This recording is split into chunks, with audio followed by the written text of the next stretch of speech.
yang berikutnya yaitu cestoda. Dia juga parasit. Tubuhnya terbungkus kutikula. Nah, jadi baik cacing hati tadi sama cacing pita ini sama-sama terbungkus kutikula. Nah, kira-kira kenapa mereka terbungkus kutikula? Supaya mereka kayak bisa menembus masuk ke dalam tubuh inangnya. Kutikulanya itu ketika sudah dewasa, kan masuknya masih dalam bentuk larva. Kira-kira gimana?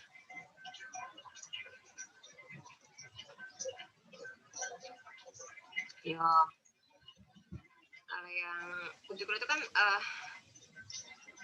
dia kayak pelindung gitu ya. Gimana? Supaya tidak mudah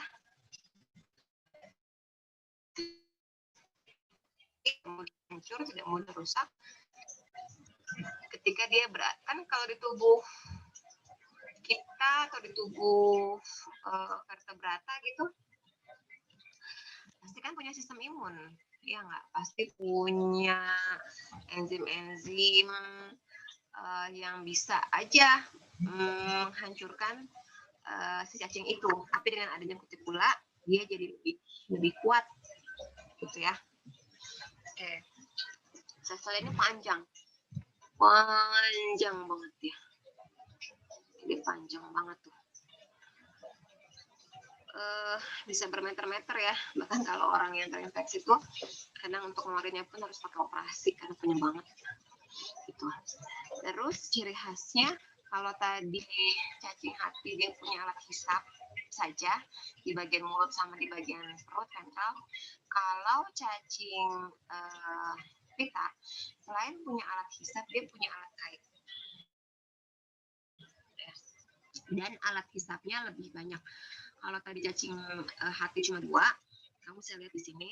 Ini bagian kepala. Ini bagian kepalanya cacing. Jadi tubuhnya itu kan bersegmen-segmen.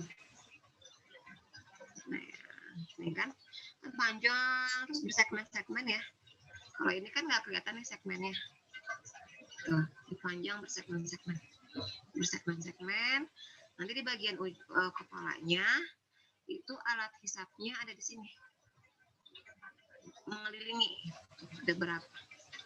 4 atau 5 gitu ya. Terus dia punya alat kait. Alat kait itu namanya, kalau alat hisap namanya sakar. Kalau alat kait namanya rostelum. Alat kait namanya rostelum. Makanya itu sebabnya cacing pita jauh lebih berbahaya dibanding cacing hati. Kenapa? Satu, karena alat hisap itu buat apa sih? Ya buat nempel ke usus atau buat nempel ke organ di mana dia berada supaya dia bisa dapat makanan nyerap. Jadi dia nggak perlu dicerna lagi, makanya dia nggak punya alat pencernaan. Ya karena nggak kan makanan itu udah tinggal dipakai aja gitu. Terus apa namanya, kalau cacing pita ini kan panjang. Jadi tentu yang dia ambil juga akan jauh lebih banyak dibanding cacing hati gitu. Terus kalau di cacing pita, setiap segmennya itu seperti satu individu. Artinya apa? Setiap satu segmen ini punya alat reproduksi. Jadi telur-telur yang dihasilkan itu bukan dihasilkan dari satu individu, tapi dari satu segmen ini aja udah bisa menghasilkan banyak sekali telur. Bayang ya. Jadi gimana berbahayanya cacing pita. Nih ya, kepala itu namanya scolex. Alat kait tadi namanya rostelum, alat hisap namanya sakar. Terus memiliki 4 sakar dan kait yang melingkar di sekitar sakar yang digunakan untuk menempel di dinding usus inang. Tubuhnya atas strobila, jadi strobila itu untayan ya, untayan yang tersusun dari segmen-segmen itu namanya strobila. Oh sorry, nggak gitu. Strobila itu untayannya aja, untayan yang terdiri dari proglotit. Jadi ini satu proglotit. Nah, proglotit ini akan membentuk untayan. Untayan ini namanya strobila. Gitu.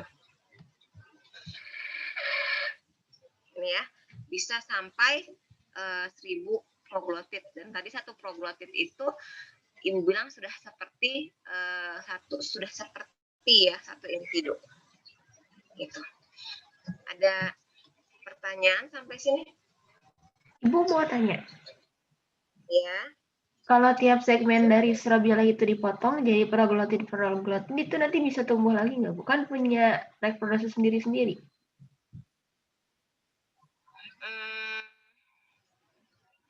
Dipotong itu gimana? Kan Bu manusia. Kalau misalkan kayak planaria gitu atau enggak, Bu? Paling yang ada proglotitnya itu bisa menghasilkan telur. Nanti telurnya bisa menetas gitu aja sih. Oh, jadi nanti proglotitnya nggak bisa hidup sendiri gitu, Bu? Atau jadi nanti kan telurnya itu kan bisa terbawa keluar bersama kotorannya feses. Jadi fesesnya itu bisa mengandung banyak telur karena dihasilkan dari proglotit tersebut. Oh, jadi emang harus strobila gitu bentuknya, Bu, nggak bisa yang lain? Jadi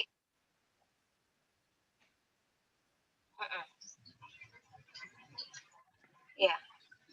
Oke, Bu. Gimana? Oke, ini tadi udah. Nah, ini sekarang reproduksinya. Spesiesnya ada 2. Nggak ditulis spesifik di slide ya, tapi di sini ada.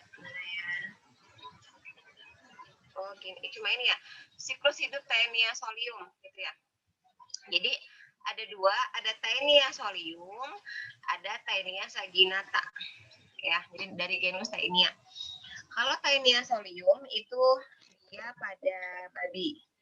Ingatnya gitu aja. Kalau saginata, sapi. Nah, jadi pada sapi, ingatnya gitu aja. Ya, jadi ada 2 spesies.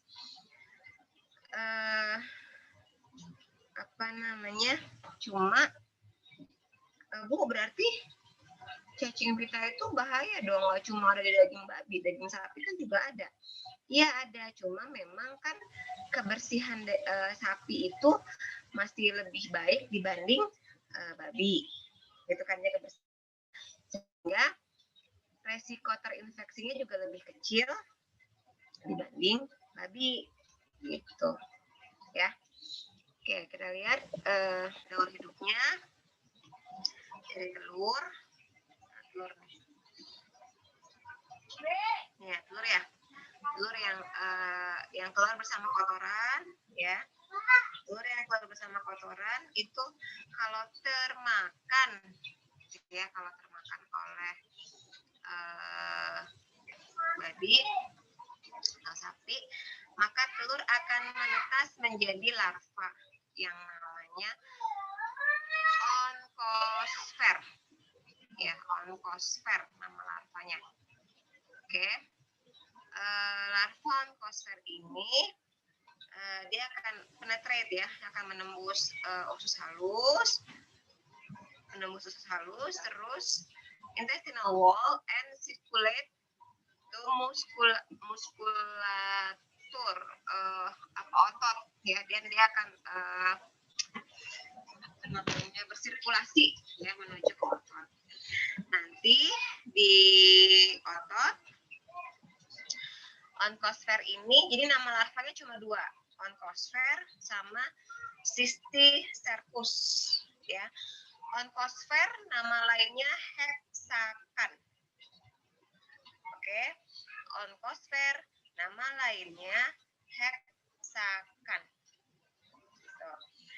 Kalau nanti tadi kan onkosfer akan menuju ke otot ya, atau heksakan akan menuju ke otot. Di otot, onkosfer akan menjadi larva yang namanya cysticercus.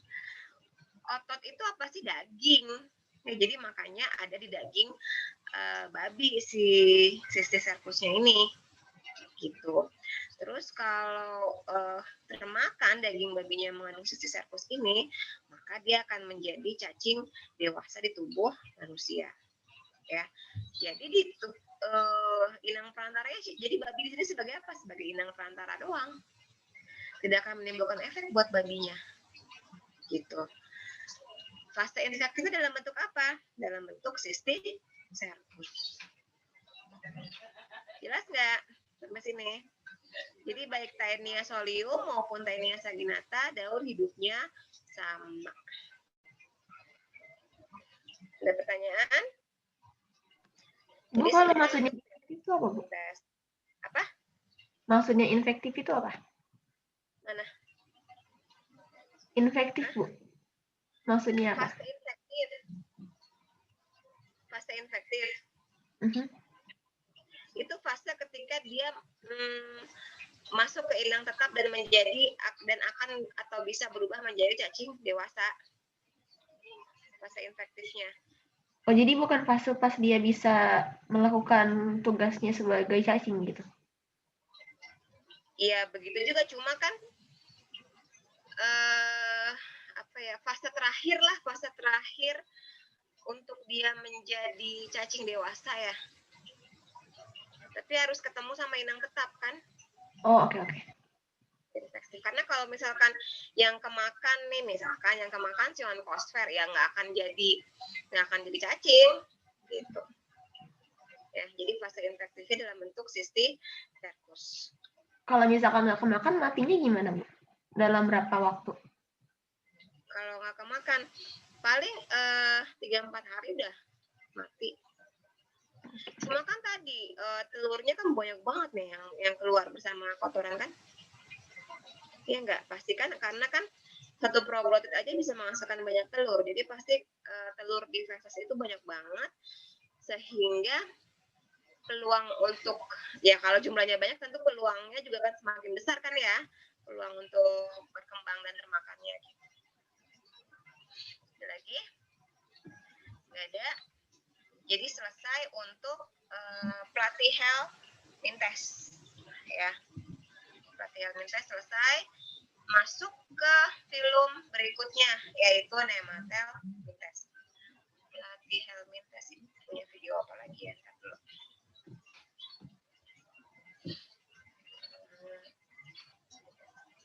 Fasciola hepatica.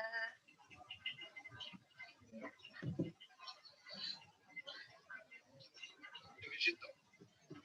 Os movimentos vão então diminuindo. A cauda separa-se da porção cefálica,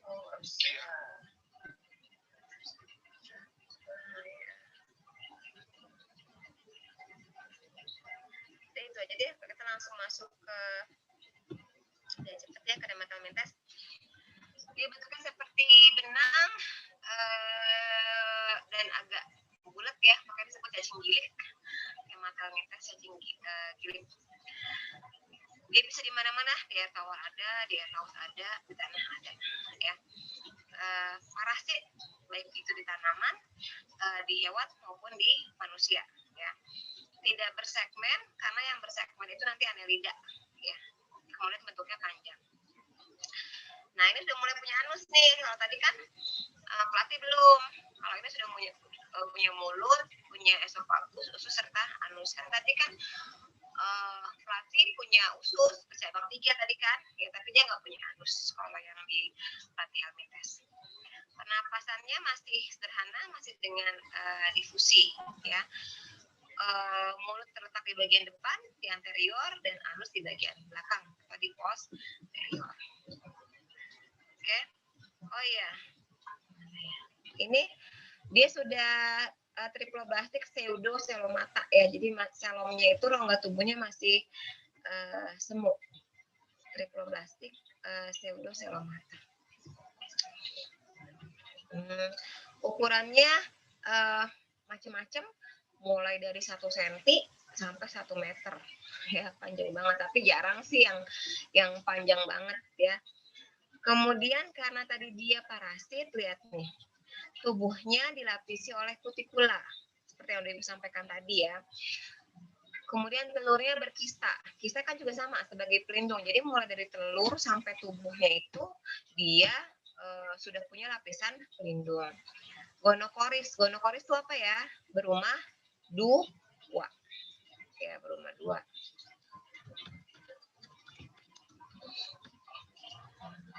Berumah dua. Oke. Biasanya kalau yang jantan itu ukurannya lebih kecil dibanding yang betina, ya.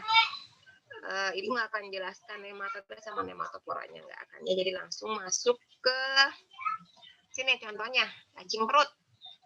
Jadi spesies itu ada banyak nih, cacing perut, cacing tambang, cacing kremi, ya, cacing tambang, cacing kremi, cacing mata, nanti ada cacing kaki gajah, ya, jadi banyak banget. Cacing otot, ada yang di tanaman, ada cacing akar, cacing mata, gitu ya. Jadi dia parasit. Jadi ini hanya beberapa aja. Pertama ya, cacing perut atau nama spesiesnya Ascaris lumbricoides. Ascaris. Dia cacing gilik yang parasit di usus manusia dan babi. Penyakitnya cacingan itu disebut nama penyakitnya Ascariasis. Ya, nama penyakitnya Ascariasis. Bagian depannya itu, mulutnya itu dia punya 3 bibir kayak gini di zoom nih. Ini mulutnya tuh punya 3 bibir. Tuh. Terus cacing jantan bisa mencapai 25 cm panjang dan 6 mili. Ya. Nggak perlu kayaknya ini ya. Ibu nggak menekankan ke sini, nggak menekankan ke mana, ke apa namanya, yang betinanya bagaimana, jantannya bagaimana gitu ya. Yang penting ibu lebih ke strukturnya aja secara umum. Oke. Reproduksinya standar kan ya, kalau cacing perut sama sih penyebarannya, semua pasti rata-rata dari kotoran ya, dari kotoran, dari feses. Jadi kalau makanya kan untuk mencegah penyebaran cacing itu kan yang utama adalah kebersihan.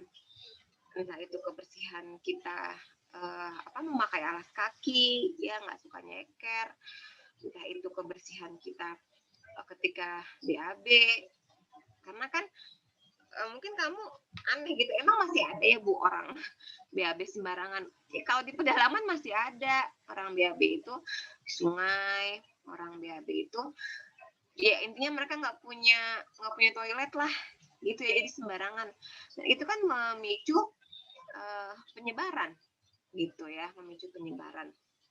Terus makanya kan digemborkan di iklan itu minum obat cacing setahun 2 kali, 6 bulan sekali.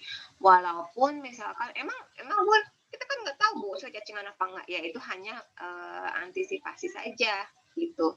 Karena kalau misalkan cacingan itu kan sangat merugikan karena dia akan menyerap mengambil ya nutrisi dari tubuh kita. Dan kalau sekarang pun obat cacing itu kan sifatnya menghancurkan ya, nggak sekadar mematikan. Jadi kalaupun dia bekerja, kita nggak akan tahu sih memang mana Bu, nggak kelihatan cacingnya di feses gitu ya, karena udah dihancurkan. Paling kalau mau ngecek dari kotoran kita itu dicek di lab ada nggak telur-telur cacingnya gitu. Kalau zaman dulu obat cacing itu sifatnya cuma mematikan doang, jadi ketika keluar itu masih dalam bentuk cacingnya ada tapi sudah mati kayak gitu ya. Jadi ini untuk Ascaris cacing perut, reproduksinya kalau telur itu keluar ya. Terus sini tandanya ya. Telur keluar, terus telur ini sudah terfertilisasi, ya. Maka telur ini bisa masuk ke dalam tubuh manusia, ya lewat ini, di sini disebut lewat mulut. Berarti lewat apa? Kalau tangan kita kotor, ya, tangan kita kotor, habis megang sesuatu kita nggak tahu itu ada telurnya atau enggak. Tangan kita kotor, ikut tertelan, ikut masuk telur cacingnya, maka ini rutenya trayeknya dia, jalurnya dia akan ke usus halus, dia akan ke pembuluh darah, dia akan ke paru-paru, dia akan naik lagi ke atas ke trakea, ya, ke esofagus, baru nanti dia akan turun lagi ke usus, ya, jadi balik lagi ke usus. Jadi dewasanya menetap di usus, tapi jalurnya seperti ini untuk sampai menetap di usus, gitu ya. Ini cacing perut. Kalau cacing tambang ini lebih berbahaya dari cacing perut. Kenapa? Karena dia punya ini, ya, alat kait dari kitin. Dia bisa dinding usus, dia bisa nyantol. Kalau dia nyantol, nanti bisa luka dinding usus kita. Kalau luka, terjadi perdarahan, maka bisa mengakibatkan anemia, ya, anemia karena tadi ada perdarahan, gitu ya. Penyakit karena cacing tambang disebut Ankylostomiasis, ya. Spesies cacing tambang ada 2, Ankylostoma duodenale atau Necator americanus. Kenapa disebut cacing tambang? Karena memang pertama kali ditemukan itu dulunya di area pertambangan di daerah Amerika, makanya dikasih nama belakangnya americanus. Oke. Mundur dikit sebelum ibu kesini. Tadi kalau yang cacing perut berarti fase infektifnya dalam bentuk apa?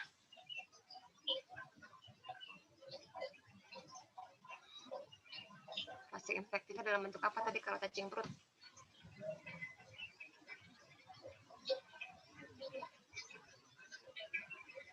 Ayo, kan gampang tadi siklus hidupnya nih. Dalam bentuk apa fase infektifnya?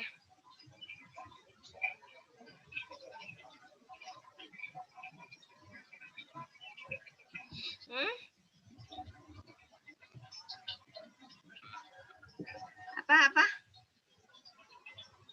Kedengeran? Dalam bentuk telur. Ini nih, tuh kan? Ingesis itu kan tertelan ya, atau menelan X in food or soil.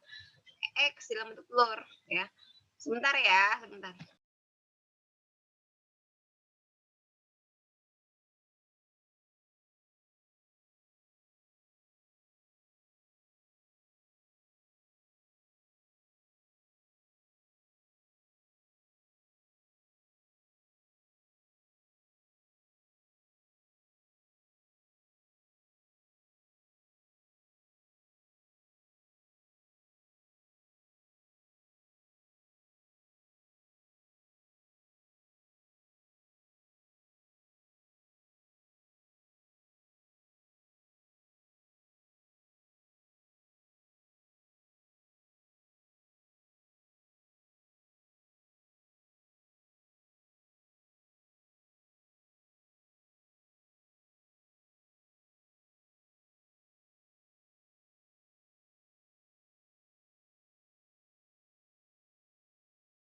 Kita lanjutkan ya.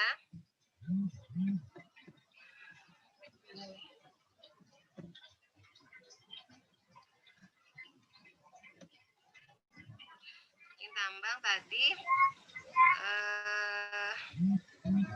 Nah, dia disebutnya infeksi aktif. Infeksi aktif yaitu berupa filariform, ya, infeksi aktif. Kenapa disebut infeksi aktif? Karena kayak tadi Schistosoma japonicum juga disebut infeksi aktif karena larvanya yang bergerak, ya, larvanya yang bergerak untuk masuk ke tubuh kita.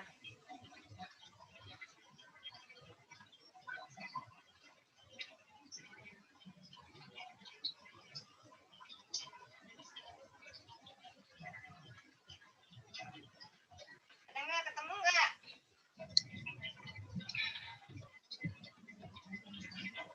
Ini daur hidupnya. Kita mulai dari sini ya.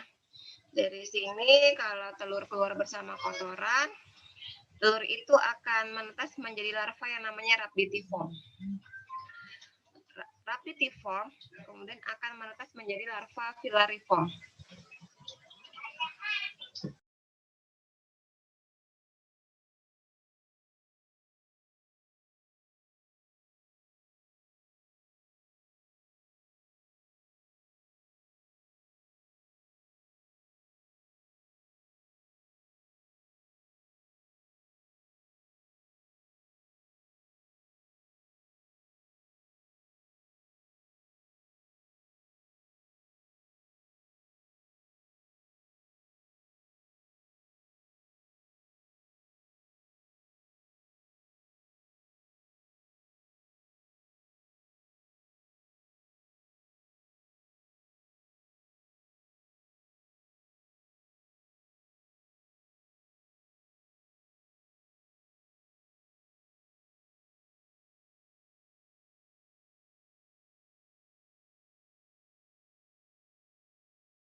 Lanjut ya. Jadi larvanya namanya dua, rhabditiform sama filariform. Rhabditiform sama filariform. Fase infektifnya dalam bentuk filariform. Jadi dia akan masuk ke kulit kaki itu dalam bentuk filariform. Dia akan menuju ke peredaran darah, paru-paru, trakea, faring, tertelan lagi, terus masuk ke usus halus. Jadi menetap di usus halus. Gitu ya. Kalau tadi cacing perut nggak ada nama larvanya, kalau cacing tambang ada. Bisa ngebedain? Bisa nggak ngebedain? Oke. Nah, ini cacing kremi. Nama spesiesnya Oxyorhis vermicularis atau Enterobius vermicularis, mengakibatkan kremian ya atau oksiurasis ya, melalui proses autoinfeksi. Apa itu autoinfeksi? Autoinfeksi itu dia terinfeksi secara langsung ya dari dirinya sendiri. Gitu. Dari dirinya sendiri karena jadi misalkan di tubuhnya itu ada telur cacing kremi, terus nah cacing kremi ini dia ciri khasnya dia unik karena dia bertelurnya ya, bertelurnya itu di anus dia dari usus nih, dari usus gravid worm migrate to rectum. Dia akan menuju ke rectum untuk bertelur. Gitu. Dan biasanya bertelurnya di malam hari. biasanya menimbulkan rasa gatal karena ketika dia bertelur itu. Nah, secara nggak sadar kadang-kadang kita kan suka garuk-garuk tuh, garuk-garuk bagian belakang, gitu ya, secara nggak sadar. Nah, itu kalau pagi-pagi bangun tidur, belum cuci tangan, apa, gitu ya, megang makanan, masuk ke mulut kita, maka itu namanya autoinfeksi dari tubuh kita, balik lagi ke kita, ya autoinfeksi, gitu ya. Jadi untuk Oxyurus ini fase infeksinya dalam bentuk telur. Dia bertelurnya malam hari di anus. Ada pertanyaan sampai sini?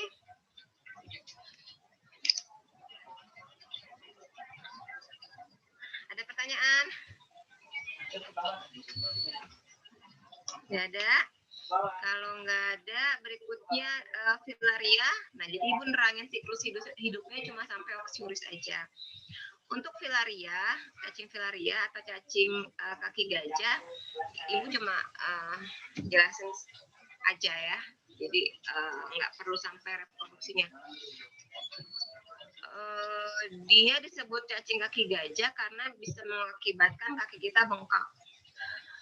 Ya, kenapa kakinya bisa bengkak? Karena cacing tersebut menyumbat pembuluh limfe, jadi nggak ngalir, tersumbat, gitu ya, mengakibatkan penyakit kaki gajah atau elephantiasis atau namanya filariasis. Nah,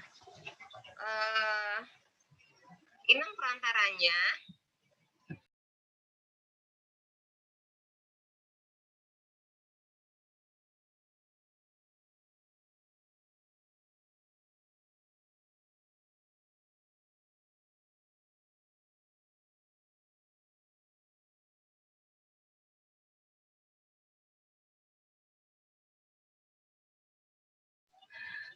perantaranya ini berupa nyamuk.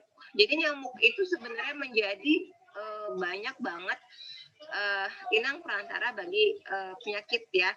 Dan nggak cuma Aedes aegypti doang. Jadi banyak banget. Ini misalkan kalau di cacingan aja, cacing filaria itu perantaranya nyamuk juga, namanya nyamuk Culex. Terus ini yang di otot namanya cacing Trichinella spiralis. Kenapa disebut spiralis? Karena dia melingkar, bentuknya seperti spiral ya. Terus ini masuknya juga melalui daging babi. Jadi daging babi itu jadi media banyak banget ya sarang masuknya kuman penyakit ke tubuh kita ya. Ini larvanya kayak gini nih. Dia melingkar, spiral. Cacing otot ya, Trichinella spiralis. Di tumbuhan juga ada namanya Heterodera radicota ya. Hidup di BPA. BPA itu artinya berkas pembuluh angkut ya, di berkas pembuluh angkut. Karena hidup di berkas pembuluh angkut maka menyebabkan malnutrisi bagi tumbuhan. Gitu. Berikutnya ada cacing mata atau cacing loa-loa ya. Ini inang perantaranya lalat. Jadi mata itu sebenarnya bukan merupakan tempat akhirnya dia. Jadi ketika dia bisa melintas jalurnya gitu ya, jalurnya dia bisa melintas melewati mata gitu. Ngeri banget ya, serem banget ya. Selesai untuk nematolimentes. Ada pertanyaan?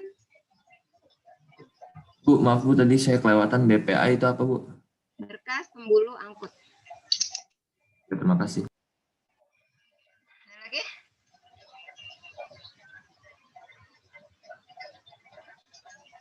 Nggak ada? Kalau nggak ada, sebelum dilanjutkan terakhir ke Annelida, tinggal 2 menit Ibu end dulu ya.